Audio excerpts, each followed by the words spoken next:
सर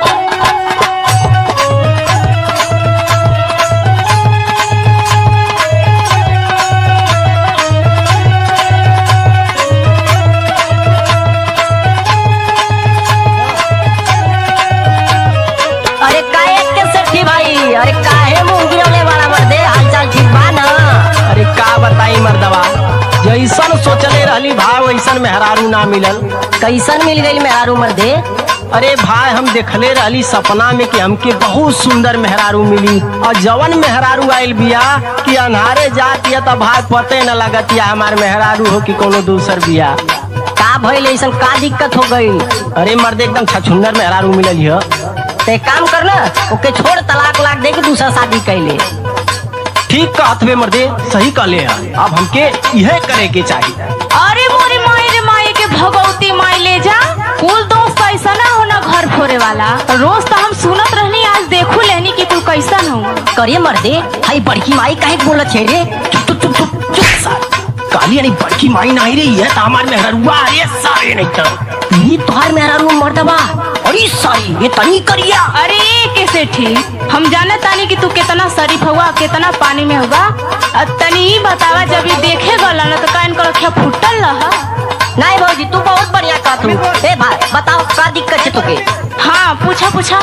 कबो झुमका पायल मांगे, कबो मांगे मुनरी। हाँ तो मंगबे करो। कबो झुमका पायल मांगे, कबो मांगे मुनरी। सवारी में हरिया लगाता बाछा छुनरी। सवारी में हरिया लगाता बाछा छुनरी। सवारी में हरिया लगाता बाछा छुनरी।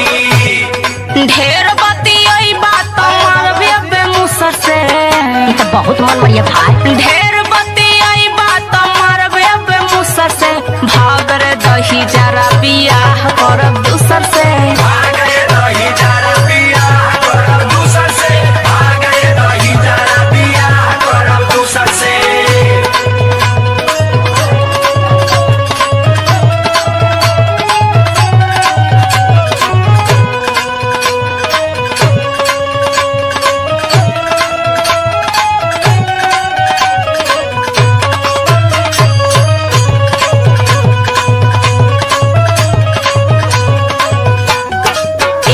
शादी ब्याह कोनो खेल ना, जब शादी हो ही गई है तो रखी के न पड़ी भाई। यही से तो फसल है भाई, का करी हम।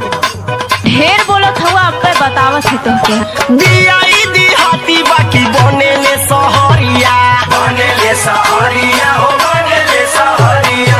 बने ले सहरिया हो, बने ले सहरिया। बड़ा बनो रोज अब दिहत तो है गोरिया। दिहत तो है गरिया हो, दिहत तो है गरिया। दिहत तो है गरिया हो, दिहत तो है गरिया। अरे हम इनकर कुल कहानी जानत हिला, हम जो सुनावत है ध्यान से सुना। हाँ भौजी तू बोलत रहा, तोहार बोलिया ना बड़ी सुंदर लगत है, बोला। बानी भल ही गवई लेकिन आई लेखे उसर से।